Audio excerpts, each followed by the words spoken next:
आज श्रावण शुक्ल सप्तमी शके 1938 सादर करत आहोत ठाणे वार्ता। ठळक घडामोडी। जिल्ह्यात झालेल्या दमदार पावसामुळे धरणांमध्ये समाधानकारक पाणीसाठा, पाणी टंचाई टळली। धोकादायक इमारतींमध्ये राहणाऱ्या रहिवाशांना बाहेर काढण्याचे पालिका आयुक्तांचे आदेश आणि समता विचार प्रसारक संस्थेच्या नाट्य जल्लोष या उपक्रमाचा वसंत सोमण स्मृती पुरस्काराने सन्मान। या आणि इतर घडामोडी विस्तृतपणे पण काही क्षणातच। ठाणे वार्ता पहा श्रीस्थानक वाहिनीवर। आता सकाळी 9:15 पासून रात्री 9:15 पर्यंत ठाणे वार्ता, ठाण्यातील पहिलं दृकश्राव्य माध्यम। श्रीस्थानक वाहिनी ठाण्याची स्वतःची वाहिनी। ठाण्यातील घडामोडी, कार्यक्रम, वादविवाद, अगदी गाणी, नाटक याचा आनंद घर बसल्या पहा श्रीस्थानक वाहिनी। आपल्या ठाण्याचं हक्काचं व्यासपीठ श्रीस्थानक वाहिनी। ठाणे वार्ता आता संकेतस्थळावर देखील ठाणेवार्ता.com वर क्लिक करा आणि ठाण्याच्या घडामोडी जाणून घ्या। ठाण्यातील पहिलं ऑनलाईन माध्यम ठाणेवार्ता.com। नमस्कार मंडळी, दर रविवारी पाहायला विसरू नका। नमस्कार मंडळी, आपल्या प्रश्नांचं थेट उत्तर। ठाणे वार्ता पहा श्रीस्थानक वाहिनीवर। आता सकाळी 9:15 पासून रात्री 9:15 पर्यंत ठाणे वार्ता, ठाण्यातील पहिलं दृकश्राव्य माध्यम। जिल्ह्यामध्ये झालेल्या दमदार पावसामुळे जिल्ह्यातील पाणी टंचाईचं संकट टळलं आहे। या दमदार पावसामुळे जिल्ह्यातील महत्त्वाची धरणं भरली आहेत। बारवी धरणामध्ये सुमारे 214 दशलक्ष घनमीटर पाणीसाठा झाला असून धरणातील पाण्याची उंची 68 मीटरनं वाढली आहे। बारवी धरण 91% भरलं असून गेल्या वर्षी संपूर्ण पावसाळ्यामध्ये देखील इतका पाणीसाठा बारवीमध्ये झाला नव्हता। भातसा धरण 86% भरलंय, त्यामुळे पुढील वर्षाच्या पाण्याची चिंता मिटली आहे।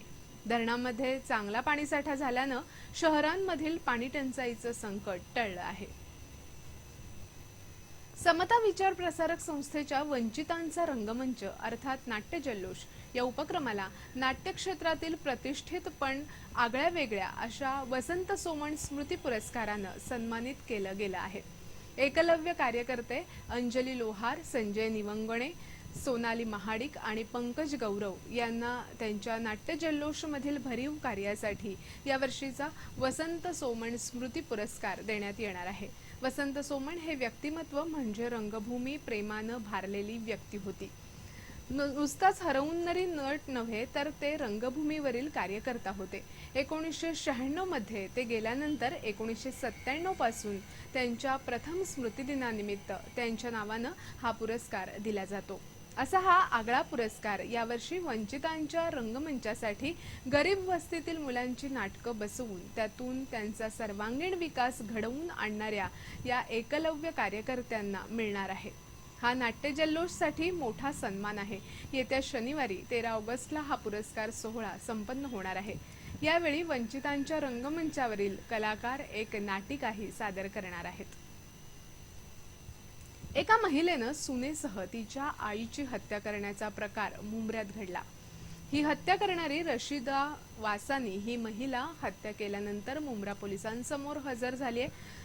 रशिदा वासानी या गेल्या अनेक वर्षापासून त्याची सून सलमा आणि तिची आई शमीम शेख यांच्यापासून स्वतःच्या मुलाला वेगळं करण्यासाठी प्रयत्न करत होत्या। काल त्यांनी यानुसार एक योजना आखली। दुपारच्या जेवणामध्ये त्यांनी झोपेच्या गोळ्या मिसळल्या। जेवण झाल्यानंतर सलमा आणि शमीम शेख या गुंगीत गेल्या असताना रशिदा वासानी यांनी या दोघींचे गळे कापून त्यांची हत्या केली। विशेष म्हणजे सलमाला 40 दिवसांचं बाळ असल्याची माहिती समोर आली आहे। सध्या मुंब्रा पोलीस या प्रकरणी अधिक तपास करत आहेत। भिवंडीतील इमारत पडण्याच्या पार्श्वभूमीवर ठाण्यात धोकादायक इमारतींमध्ये राहणाऱ्या रहिवाशांना घरातून बाहेर काढण्याचे आदेश पालिका आयुक्तांनी दिले आहेत। राज्य शासनाच्या सुधारित अध्यादेशान्वये ठाणे महापालिका क्षेत्रातील धोकादायक इमारती रिकाम्या करताना अडथळा निर्माण करणाऱ्यांवर फौजदारी गुन्हे दाखल करण्याचे निर्देश महापालिका आयुक्त संजीव जयस्वाल यांनी सहाय्यक आयुक्तांना दिल्यानंतरही अनेक जण अद्यापही अशा घरांमध्ये वास्तव्य करत आहेत। भिवंडीतील इमारत दुर्घटनेच्या पार्श्वभूमीवर आयुक्तांनी अशा इमारतींमध्ये राहणाऱ्यांना घरातून बाहेर काढण्याचं फरमान सोडलंय। तसंच एखाद्या प्रभागामध्ये धोकादायक इमारती पूर्णतः रिकाम्या झाल्या नाहीत तर त्या संबंधित अधिकाऱ्याशी स्वतंत्रपणे चर्चा करून त्यावर निर्णय घेण्यात येईल। मात्र अशा इमारती रिकाम्या करताना कुणाही व्यक्तीनं अडथळा निर्माण केल्यास त्याच्यावर फौजदारी गुन्हे दाखल करण्याचे आदेश सहाय्यक आयुक्तांना दिले आहेत। अंत्योदय आणि दारिद्र्य रेषेखालील शिधापत्रिका धारकांना 103 रुपये किलो दरानं तूर डाळ उपलब्ध करून दिली जाणार आहे। जिल्ह्यामध्ये अंत्योदय शिधापत्रिका धारकांची संख्या 47,000 तर दारिद्र्य रेषेखालील शिधापत्रिका धारकांची संख्या 56,000 आहे। या सर्वांना शिधापत्रिका दुकानातून 103 रुपये प्रति किलो दरानं तूर डाळ उपलब्ध करून दिली जाणार असल्याची माहिती जिल्हाधिकाऱ्यांनी दिली आहे। जिल्हाधिकाऱ्यांनी तूरडाळ वितरणाचा आढावा घेतला। जिल्ह्यातील 1,03,000हून अधिक शिधापत्रिका धारकांना ही तूरडाळ रास्त दरानं उपलब्ध करून दिली जाणार आहे। येत्या काही दिवसात शिधावाटप दुकानांमध्ये ही डाळ मिळू शकेल। ठाणे वार्ता पहा श्रीस्थानक वाहिनीवर आता सकाळी 9:15 पासून रात्री 9:15 पर्यंत ठाणे वार्ता, ठाण्यातील पहिलं दृकश्राव्य माध्यम। आपला परिसर स्वच्छ आणि सुंदर ठेवण्यासाठी ठाणे महापालिकेत सहकार्य करा। ओला सुका कचरा वेगवेगळा जमा करा आणि रोगराईपासून मुक्तता मिळवा। ठाणे वार्ता आता संकेतस्थळावर देखील ठाणेवार्ता.com वर क्लिक करा आणि ठाण्याच्या घडामोडी जाणून घ्या। ठाण्यातील पहिलं ऑनलाईन माध्यम ठाणेवार्ता.com। डॉक्टर आणि रुग्णांचं पिढ्यानपिढ्यांचं जिव्हाळ्याचं नातं म्हणजेच डॉक्टर बेडेकर हॉस्पिटल आता अत्याधुनिक सोयी सुविधा आणि तंत्रज्ञान युक्त वंध्यत्व निवारण केंद्रात IVF आणि टेस्ट ट्यूब बेबीचीही सुविधा। डॉक्टर बेडेकर हॉस्पिटल, महर्षी कर्वेपथ, ठाणे। 65 वर्षांची निरंतर सेवा। ठाणे वार्ता पहा श्रीस्थानक वाहिनीवर आता सकाळी 9:15 पासून रात्री 9:15 पर्यंत ठाणे वार्ता, ठाण्यातील पहिलं दृकश्राव्य माध्यम। श्रमजीवी संघटनेतर्फे जागतिक आदिवासी दिनाचं औचित्य साधून एका कार्यक्रमाचं आयोजन करण्यात आलं होतं।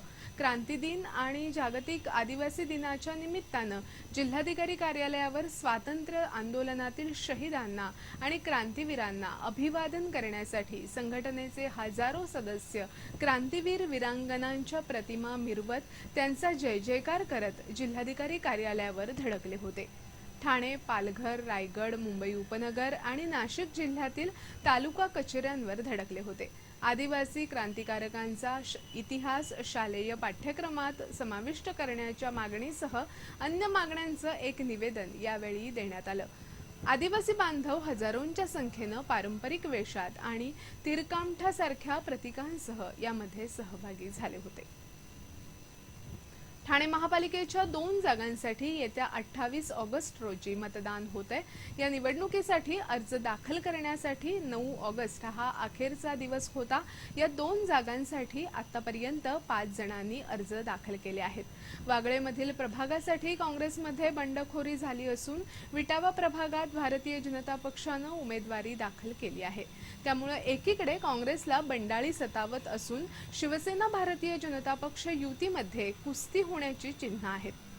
ठाणे महापालिकेच्या प्रभाग 53 आणि 32 मध्ये 28 ऑगस्ट रोजी पोटनिवडणूक होतीये। या दोन्ही प्रभागात काँग्रेसचे नगरसेवक होते। प्रभाग 32चे काँग्रेस नगरसेवक संजय घाडीगावकर यांनी पक्षांतर्गत राजकारणाला कंटाळून राजीनामा दिला होता, तर प्रभाग 53च्या शिवसेनेच्या वळसणीला गेलेल्या राजा गवारीला हत्येप्रकरणी न्यायालयानं शिक्षा ठोठावल्यानं त्याचं नगरसेवक पद रद्द करण्यात आलं होतं। प्रभाग 32 मध्ये अपक्ष उमेदवार बबन अडसुळकर आणि काँग्रेसचे रवींद्र धापटकर यांनी आपले उमेदवारी अर्ज दाखल केले। या प्रभागाचे माजी नगरसेवक घाडीगावकर यांच्या समर्थक स्वाती देशमुख यांनीही आपला उमेदवारी अर्ज दाखल करून बंडखोरी केल्यानं काँग्रेसचा पराभव निश्चित मानला जातोय। प्रभाग 53 मध्ये काँग्रेसच्या सुनंदा कोकणी आणि भारतीय जनता पक्षाच्या कल्पना गायकवाड यांनी आपला उमेदवारी अर्ज दाखल केलाय। या प्रभागात काँग्रेसचे गवारी नगरसेवक होते। दुसऱ्या स्थानी भारतीय जनता पक्षाचा उमेदवार असल्यानं पक्षानं हा दावा केला असला तरी गवारी शिवसेनेच्या वळसणीला आल्यानं या जागेवर शिवसेनेकडूनही दावा करण्यात येतोय। आज अखेरच्या दिवशी शिवसेनेतर्फे प्रभाग क्रमांक 32 मधून संगीता घाग तर प्रभाग क्रमांक 53 मधून पूजा करसुळे यांनी आपली उमेदवारी दाखल केली आहे। सिंचन घोटाळा प्रकरणात लाचलुचपत प्रतिबंधक विभागाच्या ठाणे शाखेनं तब्बल 1 वर्षानंतर 30,000 पानांचं आरोपपत्र न्यायालयात दाखल केलं असून या घोटाळ्यातील राजीनामा द्यावा लागलेल्या माजी उपमुख्यमंत्री अजित पवार यांचं नाव मात्र यात नसल्याचं सांगितलं जातं.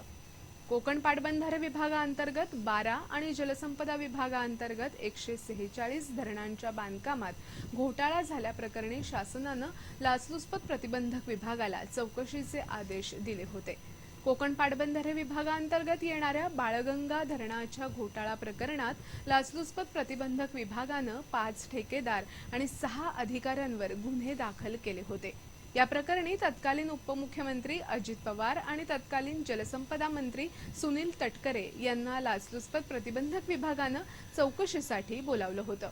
या दोघांनाही चौकशीसाठी उपस्थित राहण्याचं टाळलं होतं. आता तब्बल 1 वर्षानंतर लाचलुचपत प्रतिबंधक विभागानं 30,000 पानांचं आरोपपत्र न्यायालयात दाखल केलंय.